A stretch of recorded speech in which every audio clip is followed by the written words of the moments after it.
So we have the custom of sending out a Shabbat Shalom video. So this is a little bit different. This is in coming into Tisha B'av, we thought it appropriate to send something out to the community. Tisha B'av being very much an event that is about the Jewish community. It commemorates the loss of the temples. The first temple and the second temple were both destroyed on the 9th of Av, on the 9th day of Av, which begins sundown today. And I think one of the big problems we have with Tisha B'av is that it's very hard to relate to. It's very hard to relate to, what was the temple, what was it all about. Where's the garbage like that? So I saw this a few years back, and I think it's beautiful. So just because I think it's beautiful, I'll communicate it. It's in the section of the Talmud called Hagiga, which deals with what happened in the temple. And it's funny that Hagiga, for some reason, it focuses on sight. It's very much focused on sight. The first few pages, and for those of you who've looked at the Talmud, you'll know the Talmud ranges back and forth, but there's definitely a pattern in Hagiga that it talks about sight. It talks about what it was like in the temple for the three festivals when people went up, and it says Kederach sheba lerot kach ba leraot. The way that someone would be seen, so they would see. There was a mutuality of relationship between a person and God, that it was just like sitting across from somebody. That it was that close. And it actually repeats that same phrase 3 pages later. It says Kederach sheba lerot kach ba leraot.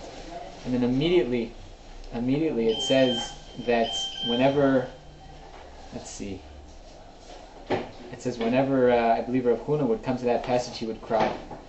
Because that same Riyah in the later prophets around the time of destruction, before the time of destruction, it says, when you come to be seen in my temple, who asked you for this? Ramos Chatzarai, you who trample in my corridors. So there's a breakdown in the relationship that led to the destruction.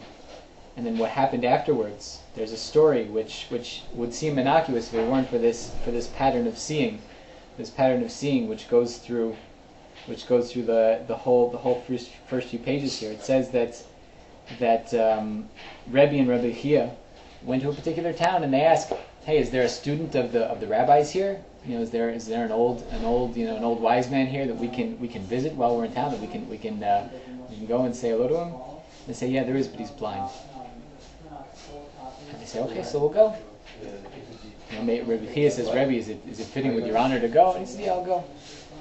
And they go to see the student of the rabbis, and they have a conversation. The Talmud records their conversation. And then as they're leaving, the person who they went to visit it said, "You were kind enough to receive the face of one who is seen and does not see.